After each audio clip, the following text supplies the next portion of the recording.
Hello বন্ধুরা, আরেকটা নতুন সকাল পেয়ে গেলাম। নতুন একটা সকাল পাওয়া মানে জীবনের আরেকটা দিন এগিয়ে যাওয়া। এটা আমাদের খুবই সৌভাগ্যের বিষয়। একটা করে নতুন দিন পাওয়া মানে আমাদের কাছে ওপরওয়ালার একটা ঈশ্বরের একটা আশীর্বাদ। সেই হিসাবে একটা নতুন সূর্যোদয় আমরা দেখতে পাই।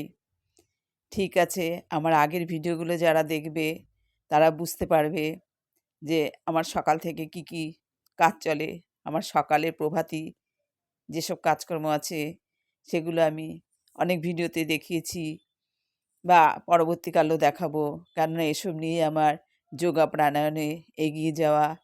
শুধু যোগা প্রাণায়ামের মাধ্যমেই যে শারীরিক সুস্থতা হয় সেটা নয়, আমি মনে করি মানসিক আনন্দ, মানসিক অবসাদ থেকে দূর হওয়ার জন্য দেবতার আশ্রয়ও নিতে হয় এবং আমি সেই ওপরেই বিশ্বাসী এবং সেইভাবেই চলার চেষ্টা করি।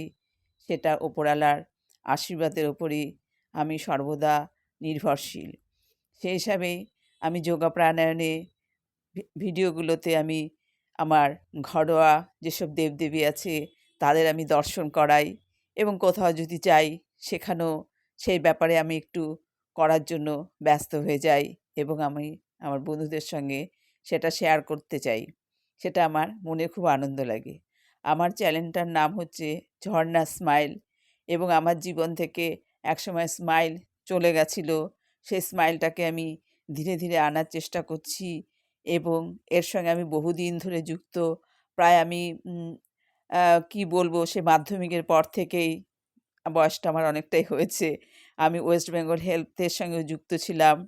তারপরে আমি যেখানে টিচার্স ট্রেনিং নিয়েছি সেখানেও আমি বিভিন্ন হিন্দি এবং যোগ প্রাণায়ামের সঙ্গে যুক্ত ছিলাম। বিভিন্ন ক্যাম্পে যুক্ত হতাম। আর এটা তো আমি স্বামীজি রামদেব যার মাধ্যমে যেটা প্রচার হয়েছে সেখানে ট্রেনিং নিয়েছি এবং আমার এক যার হাত ধরে নিয়েছি সে হচ্ছে আমাদের স্যার। তাকেও আমি ধীরে ধীরে দেখাবো। তারও এসব ব্যাপারে খুব আগ্রহী। যাই হোক, সেসব হচ্ছে তো আছে, আস্তে আস্তে বলবো। একদিন একটা সব রকম কথা বললেই একটা ভিডিও শেষ হয়ে যাবে। আমার ভিডিওর মাধ্যমে, আমার যোগা প্রাণায়ামের মাধ্যমে সবসময় ধীরে ধীরে আমি এসব কিছু প্রকাশ করার চেষ্টা করব। যাই হোক, শীত তো পড়ে গেছে, হাত পা ব্যথা যেমন হয়, ঘোরাঘুরির দিকেও মানুষের একটু আনন্দ থাকে, মনে একটু ঘুরু ঘুরু ভাব হয়, সেগুলো তো আছেই। তারপরে খাওয়া দাওয়া এখন বিভিন্ন রকম সবজি যেসব উঠেছে সেগুলো তো খেতে ইচ্ছাও করে।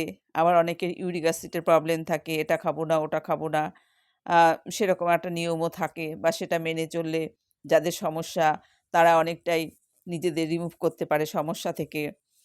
এসব জিনিস তো কিছু কিছু আছে, সেগুলো আমরা কম বেশি অনেকেই জানি। আজকে আমি যেটা এক্সারসাইজ দেখাবো সেই এক্সারসাইজটা হলো আ থাইয়েরও আছে কিছু, বডি ফ্যাটেরও আছে কিছু।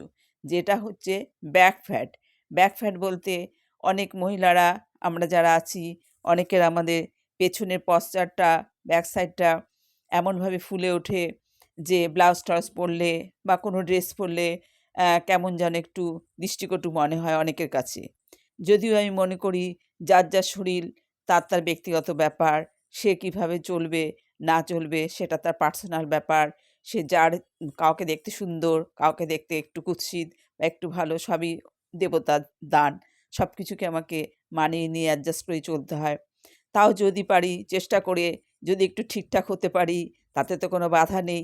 তার জন্য আমার একটু ফ্রি হ্যান্ড এক্সারসাইজের মাধ্যমে যদি আমি সেটাকে রিমুভ করতে পারি তাহলে আমার শরীরের পক্ষে যেমন ভালো, আমার দেখা সৌন্দর্য বাড়ে বা নিজের মনটাও একটু স্যাটিসফাই হয় যদি আমি করে পারি। সবাই যে পেরে যায় তা না। এগুলো একটু টাইম নিয়েও করতে হয় বা রেগুলার করতে হয়। তার সঙ্গে মানে লাইফস্টাইলেরও কিছু কন্ট্রোল আছে। খাওয়া-দাওয়ার কিছু কন্ট্রোল করতে হয়। অনেক কিছু মিলিয়ে একটা উপকার পাওয়া যায়। একটা কাজ করলেই যে আমি চট করে উপকার পেয়ে যাব সেরকম কিছু নয়। কিছুদিন দীর্ঘদিন এটাকে করতে হবে এবং তার সঙ্গে লাইফস্টাইলটাকেও নিজের মেইনটেইন করতে হবে। করে এবং মনোযোগ সহকারে পজিটিভ চিন্তাভাবনা নিয়ে সেটা করতে হয়। তাহলেই সবকিছু মিলিয়ে একটা ভালো ফল পাওয়া যায়। কোনো কাজের পেছনে যেমন অনেক ফল আছে, তার পেছনে অনেক লেবারও দিতে হয় এবং সেটা মনোযোগ সহকারেই দিতে হয়। তাহলেই সেটার আমরা পরিপূর্ণ ফল পাবো। ঠিক আছে, যেই এক্সারসাইজটা আমি দেখাবো সেটা অতি সহজ। অথচ অনেক উপকার আছে। এটা যেমন লাংসের হার্টের উপকার আছে এবং বডি মাসেলের উপকার আছে এবং পেছনে ব্যাক সাইডের ফ্যাটও কমিয়ে দেয়, ঝরিয়ে দেয়। এটা হচ্ছে আমি হাত দুটোকে আমার এরকম দুটো আঙুল, মধ্যমা আঙুল জোড়া থাকবে। জোড়া থেকে এই মধ্যমা আঙুল জোড়া থেকে আমার যে কনুইগুলো রয়েছে, কনুইটা আমার পেছন দিকে সরে যাবে। পেছন দিকে সরার সঙ্গে সঙ্গে আমি শ্বাসের সঙ্গে এই যে দুটো আঙুল আমি একসঙ্গে যুক্ত করে রেখেছি, সেটা আমি ফাঁকা করে আমার যতটা বডির পেছনে হাতটা যায় ঠিক ততটাই নিতে হবে। এভাবে আমার শ্বাসের সঙ্গে এটাকে একবার পেছনে নিতে হবে, একবার সামনে নিতে হবে। এটা আমি 50 রাউন্ড, যাদের সমস্যা বেশি তারা 50 করবে। আমি এখানে 10 বার করে দেখাবো। মিনিমাম 10 বার, একদম ম্যাক্সিমাম 150, যার যার বডি ক্যাপাসিটি অনুযায়ী সে এটা করতে পারবে। এটা সাধারণত শ্বাসের সঙ্গেই করতে হয়। প্রথমে হাতের আঙুল আমি মধ্যমা আঙুল একসঙ্গে করলাম, হাতের চেটো আমার নিচের দিকে রইলো, আঙুল আমার সোজা রইলো। এতে কি অস্টিওআর্থ্রাইটিসের যাদের আঙুল ঠাঙুল বেঁকে যায় তাদেরও সুবিধা। যোগাব্যায়ামে যোগার একটা নিয়মই হচ্ছে একটা কাজে বহু সুবিধা পাওয়া যায়। সঠিক নিয়ম সঠিক পদ্ধতিতে করতে পারলে একটা কাজের বহুবিধি উপকার হয় এবং সুবিধা হয়। সেটা হচ্ছে স্পাইনটা আমি সোজা করে বসবো, মেরুদণ্ড সোজা করে বসবো, হাতটা আমার স্টিফ থাকবে, আমার আঙুল দুটো এই দু হাতের আঙুলের মধ্যমা আমার লেগে যাবে, হাতের চেটো নিচের দিকে থাকবে, এই বুড়ো আঙুলটা ছড়ানো থাকবে এবং আমি কনুইটাকে আস্তে আস্তে পেছন দিকে ঠেলে দেবো, আবার সামনের দিকে নিয়ে আসবো। শ্বাসের সঙ্গে করবো এটা।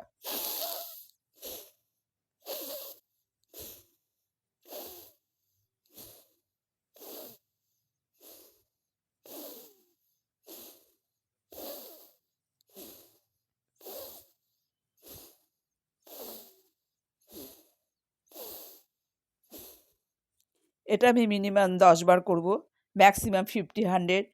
তাতে কী হবে, আমার ব্যাক সাইডে যে একটা ফ্যাট মাসল থাকে সেটা ঝরে যাবে, সেটার ওপর চাপ পড়বে এবং এই শ্বাসের সঙ্গে আমার লাংসের ওপর চাপ পড়ছে এবং ব্লিডিংয়ের কাজ হচ্ছে।